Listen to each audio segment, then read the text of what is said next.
धीरे धीरे धीरे कपड़े पे कलर अच्छा चढ़ता जा रहा है।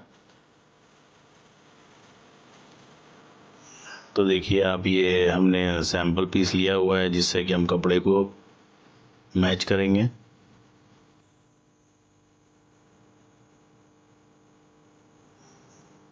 देखिए हमने आयरन की हेल्प से इस कपड़े को सुखा रहे हैं और सुखाने के बाद हम जो सैंपल पीस है उससे मैच करेंगे।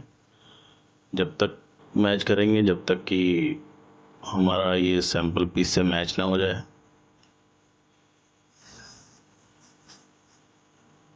तो देखिए अभी हमने मैच किया पर मैच हुआ नहीं है, तो फिर से हम सेम कलर और कलर डालेंगे और उसको उस कलर फैब्रिक को उस कलर में डाल के हिलाएंगे। और देखिए अभी हमने वो सब सारा प्रोसेस करने के बाद हमने ये कलर निकाला है, तो अभी हमारा कपड़ा मैच हो गया है। तो इस तरीके से आप भी सैंपल पीस से मैच करके कपड़ा डाई कर सकते हैं। तो थैंक यू फॉर वॉचिंग। आप हमारे चैनल पे बने रहिए और हमारे चैनल को सब्सक्राइब करते रहिए। Thank you for watching.